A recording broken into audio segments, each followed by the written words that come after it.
왕의 개혁과 언약의 갱신에 대하여 말씀하고 있습니다.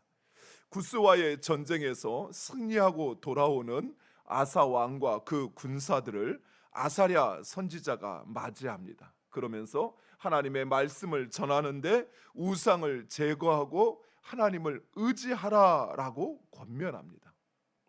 이처럼 하나님의 말씀이 전해지고 들려지는 것은 하나님의 은혜입니다.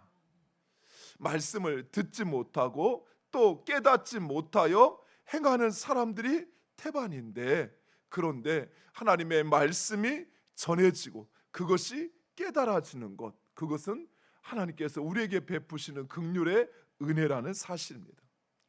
오늘 본문 말씀에 보면 아사랴는 과거 이스라엘의 역사 가운데 하나님도 제사장도 율법도 없던 시대를 이야기합니다. 그 시대는 바로 사사시대를 가리키는 것입니다.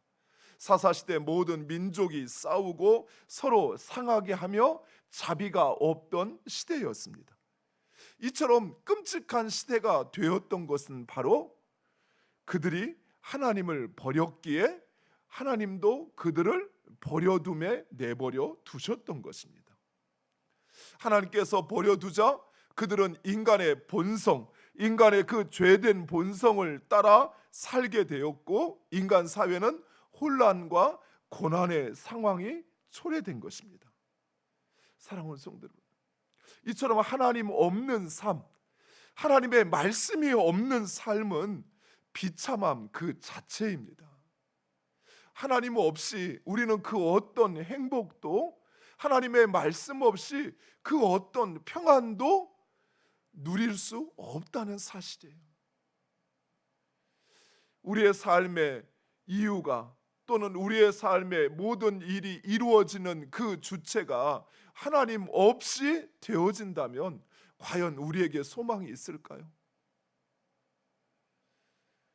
만약 그 사람이 가진 힘과 그 사람이 태어날 때부터 그 사람이 가지고 있는 출신, 그 사람의 능력에 의해서 이 세상이 결정된다면 힘도 없고 출신도 별 볼 일 없고 능력도 없는 사람은 이 세상을 무슨 소망으로 살아야 할까요? 하지만 이 세상은 그런 힘 있는 사람에 의해서 다스려지거나 능력 있는 사람만 출세하고 잘 되는 것이 아니라 이 땅의 모든 운명은 하나님의 손에 있다라는 것입니다. 공의와 사랑으로 세상을 다스리는 하나님, 그분이 이 땅을 통치하십니다. 또한 하나님께서는 우리에게 말씀을 주셔서 그 하나님을 찾고 의지하게 하는 것입니다. 만약 말씀이 나에게 주어지지 않았다면 우리는 환난과 고난을 당하여 그것을 어떻게 헤쳐나가야 될지 깨닫지 못하고 사람을 의지하다가 사람에게도 배신당하고 결국은 이 세상에서 비참한 삶을 살아갈 수밖에 없을 것입니다. 하지만 하나님의 말씀이 전해져서 그래서 우리는 이 땅의 참 주관자는 하나님이시오, 우리의 인생이 그 하나님의 손에 달려있음을 믿고 하나님을 찾고 하나님의 도움을 구하는 것이죠. 사사시대 그랬잖아요. 이스라엘 백성들이 자신의 삶들이 평안하여 하나님을 잊고 하나님을 버리자 그들은 이방 민족의 침입에 의해서 고난을 당하게 됩니다. 이것은 하나님께서 그들을 그들의 본성에 내버려 두셨다라는 거예요. 그들은 자신이 잘나서 그래서 평안하고 그래서 그들이 온전한 삶을 사는 줄 알았지만 오히려 하나님께서 그들의 본성에 버려두사 그들은 힘 있는 민족에 의해서 지배당하고 고통당하는 삶이 찾아왔던 것입니다. 그러자 그들이 하나님을 찾게 됩니다. 그러고 하나님은 하나님을 찾는 그 백성들을 그 고통에서 건지시고 구원해 주셨던 것입니다. 이처럼 사랑하는 성도 여러분, 우리에게 하나님의 말씀이 들려지는 것, 그것은 은혜예요. 그것은 우리를 그 고난에서 또 인간의 죄된 본성으로 따라 살지 않게 하시기 위한 하나님의 은혜임을 믿으시기 바랍니다. 그래서 하나님은 아사와 백성들이 전쟁의 승리에 도취되어서 그만 하나님을 잃어버리지 않도록 아사랴를 통해서 하나님을 찾고 그 하나님을 의지하도록 권면하고 있는 것입니다. 오늘 우리가 읽은 말씀 7절에 손을 강하게 하라라는 말은 하나님을 붙잡은 손을 놓지 말라는 것입니다. 너희가 이번 전쟁을 통해서 하나님을 붙잡게 되었는데 그 손을 놓지 말라는 것입니다. 사랑하는 성도 여러분, 우리는 하나님을 붙잡은 그 손을 놓지 말아야 합니다. 그 손이 우리의 삶을 주장하시고 평안케 하시는 것입니다. 특별히 오늘 본문에 보면 축복과 경고의 말씀이 동시에 주어집니다. 나 여호와를 찾는 자는 내가 만날 것이요 나 여호와를 버리는 자는 나도 버릴 것이다. 하나님께서 이 말씀을 하시는 이유는 진정 우리를 버리시겠다는 것이 아닙니다.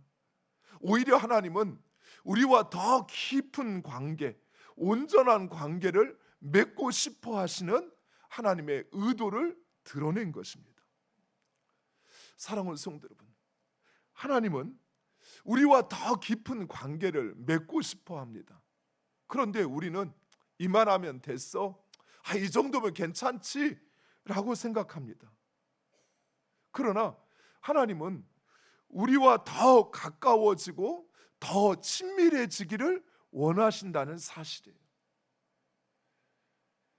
왜냐하면 그것이 하나님이 원하시는 것이기도 하지만 또한 하나님을 가까이 하는 것, 또 하나님과 더 깊은 관계와 친밀해지는 것, 그것이 우리가 이 땅을 사는 가장 행복하고 복된 길이기 때문에 그렇습니다.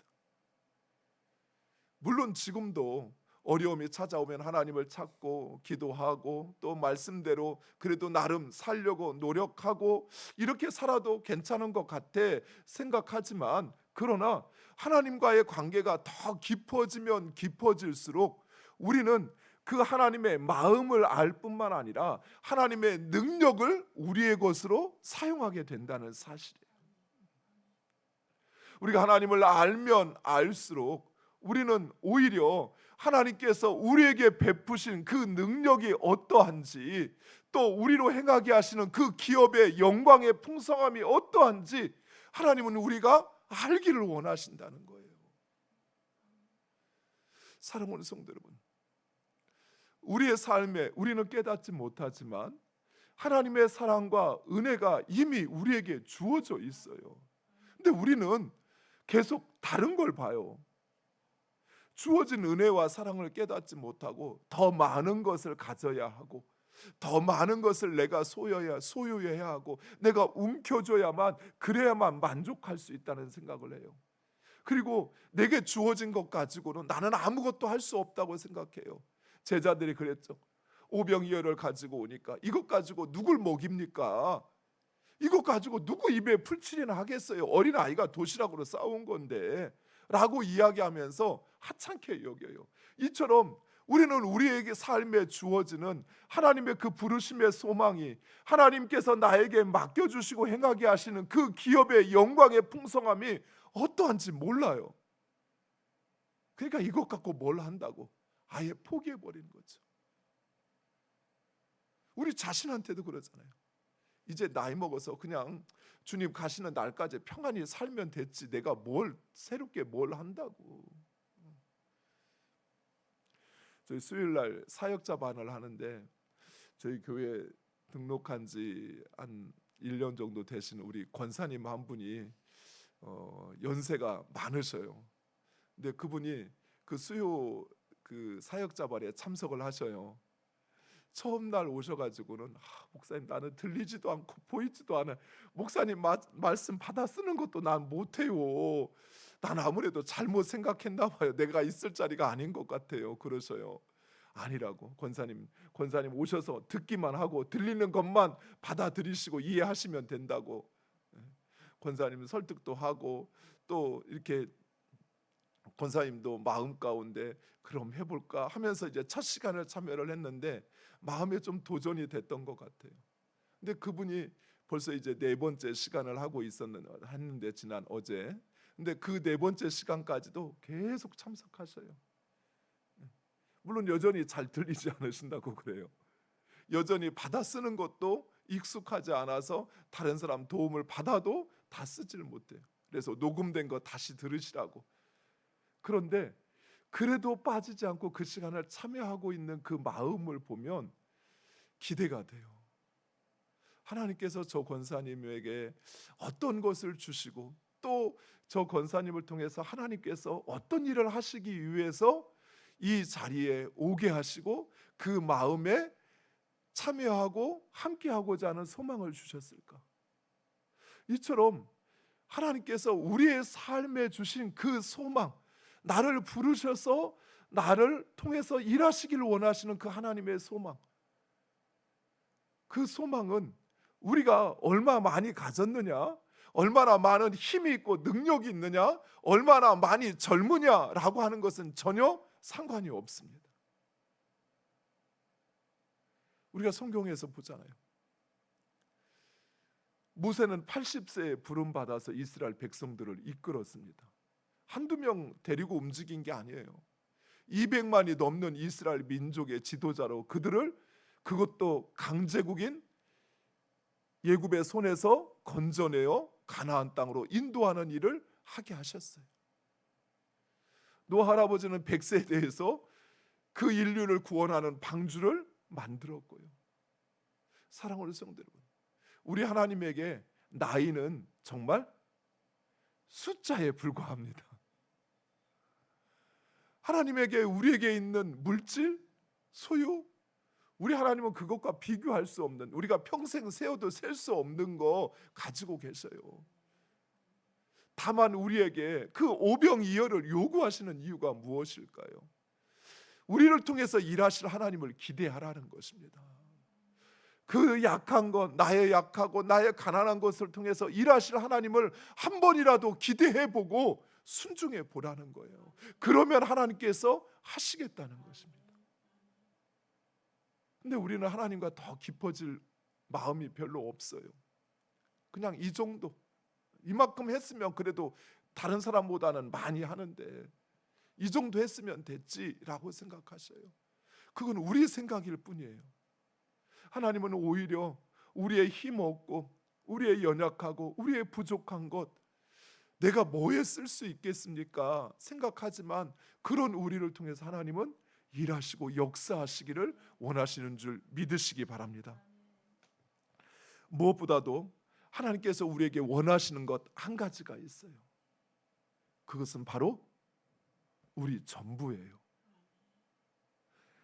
하나님은 우리가 하나님께 드리는 것이나 또는 하나님은 우리가 하나님 앞에 행하는 일, 하나님 그거 받지 않으세요. 아니 그거 원하는 게 아니에요. 하나님은 우리 자신을 원하는 거예요.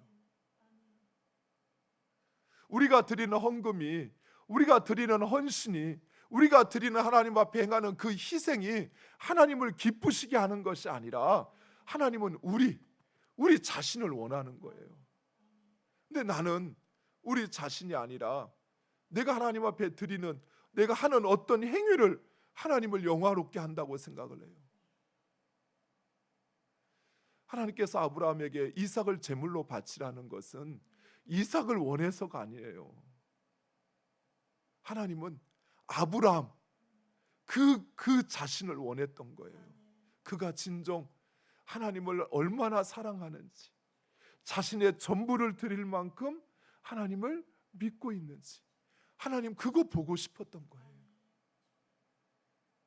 사랑하는 성도 여러분, 우리도 마찬가지입니다. 우리도 우리 자신을 하나님께 드리려고 하셔야 돼요. 내가 가진 무엇이나 내가 어떤 일을 행해서 그래서 하나님을 기쁘시게 한다고 생각하는데 그렇지 않아요. 하나님은 그 일을 하는 우리의 마음을 보시는 거예요. 그러니까 어느 때든지 우리는 일을 잘하려고만 하는 것이 아니라 그 하나님의 마음에 합당하게 하셔야 돼요. 하나님의 말씀에 순종하며 일을 하셔야 돼요. 그 외에 하나님은 그 일을 받는 게 아니시라 하나님은 그 일을 하는 우리를 받으시기 때문에 그래요. 아사 왕은 하나님의 이 말씀을 듣자마자 곧바로 그들의 신앙을 새롭게 하고 언약을 갱신합니다. 아사는 유다와 베냐민 온 땅에 있는, 또 그가 차지한 에브라임 온 땅에 있는 가증한 물건을 모두 다 없애고 하나님의 제단을 재건합니다. 이런 아사 왕의 개혁이 얼마나 철저한지를 보여주는 단적인 예가 오늘 본문 마지막에 제시됩니다. 그것은 바로 그의 어머니 마아가의 폐위 사건입니다. 아사 왕이 이런 개혁을 하자 그 아들의 개혁에 맞서 아사 왕의 어머니였던 마아가는 우상을 숭배합니다. 원래 처음부터 우상을 숭배하고 있었고, 아사 왕이 개혁함에도 불구하고 우상 숭배하는 일을 멈추지 않았습니다. 여러분이라면 어떻게 하시겠어요? 여러분이 무엇인가 하는데 여러분의 어머니가, 여러분의 자식이 그 일에 반대한다면 어떻게 하시겠습니까? 근데 아사 왕은 그의 어머니를 태우의 자리에서 폐위시키고 어머니가 섬기던 그 우상을 찌어 가루로 만들어 불살라 버렸습니다. 이처럼 아사 왕은 철저히 하나님 말씀에 순종했습니다. 바꿔 말하면 아사 왕은 자신의 전부를 하나님께 드렸던 거예요. 오해하지 마세요. 전부를 드린다고 하니까 여러분이 가진 재산을 생각하는데 그렇지 않습니다. 하나님 그거 원하는 게 아니라 여러분 자신을 원한다는 거예요. 여러분의 마음이 온전히 하나님께 향하기를 원한다는 거예요. 여러분이 무엇을 하든, 집에서 밥을 짓든, 시장에서 물건을 팔든, 교회에서 예배를 드리든, 여러분의 그 마음이 하나님께 드리는 마음으로 행하라는 거예요. 명절을 맞아서 가족들을 맞이하고 친척들을 맞이하면서 그들과 함께하는 그 시간을 하나님께 하듯이, 하나님께 올려드리듯이 그렇게 하라는 거예요. 하나님 그런 여러분을 원하신다는 것입니다. 그리고 언약의 갱신을 위해서 온 나라 백성들을 예루살렘으로 모읍니다. 그리고 드디어 아사 왕 제15년 3월에 아사와 백성들은 하나님과 언약을 갱신합니다. 그런데 성경에서 이렇게 날짜를 바뀔 때는 특별한 의미가 있어요. 이 3월이 어떤 때냐면 이스라엘 백성들이 시내산에서 하나님의 말씀을 받고 하나님과 언약을 맺었던 오순절 50일이 되는 날이 바로 이 3월이었습니다. 그래서 아사 왕은 어쩌면 하나님과의 그 언약을 다시 갱신하면서 이 3월에 그들의 조상들이 하나님과 언약을 맺었던 것처럼 아사 왕도 하나님과 언약을 맺고 있는 것입니다. 아사는 먼저 전쟁에서 취득한 소와 양을 하나님 앞에 희생 제물로 드리고, 그리고 마음과 목숨을 다하여 여호와 하나님을 찾기로 맹세합니다. 실제로 오늘 본문에 보면 금과 은을 하나님 앞에 드렸다라고 이야기하는데, 이것은 바로 이전에 있었던 구스와의 전쟁에서 그랄에서 취한 모든 전리품이었던 것입니다. 즉 전리품을 다윗이 그랬던 것처럼 아사 왕도 하나님께 온전히 바쳤던 것입니다. 즉 마음을 다하고 뜻을 다하여 여호와 하나님을 찾기로 맹세한 그 맹세에 부합하는 행위를 했던 것입니다. 그리고 하나님은 이러한 아사 왕과 유다 백성들을 만나 주시고 그들에게 평안을 주셨다라고 이야기합니다. 오늘 우리가 읽은 마지막 말씀에서 아사 왕의 통치 제 35년까지 남유다는 전쟁이 없었다라고 이야기합니다. 여러분, 우리만 잘한다고 전쟁이 없던가요? 아니죠. 지금은 무기로 하는 전쟁도 있지만 지금은 경제로 하는 전쟁이 있잖아요. 그런데 우리만 잘하면 전쟁이 없던가요? 아니요. 다른 나라들이 수시로 침입하고 다른 나라들이 수시로 전쟁을 벌이잖아요. 그런데 하나님께서 아사와 그 백성들을 만나 주시고 평안을 주시니 통치 35년 때까지 그 나라가 평안했다라는 것입니다. 무엇보다도 아사랴 선지자가 아사와 그의 백성들에게 전했던 하나님의 말씀, 하나님의 약속이 현실이 되었던 것이, 즉 그들이 하나님을 찾으면 하나님께서 그들을 만나 주시고 그들을 평안케 하시겠다는 그 말씀이 그대로 이루어지고 성취된 것입니다. 사랑하는 성도 여러분, 하나님을, 그 하나님의 말씀을 신뢰하시기 바랍니다. 우리가 전심으로 하나님을 찾으면 하나님도 전심으로 우리에게 응답하십니다. 사랑하는 성도 여러분, 그 하나님을 의지하고 여러분이 가야 할 남은 인생의 길을 온전히 하나님께 맡기고, 그리고 그 주님을 따르는 우리 모두가 되기를 간절히 축원드립니다.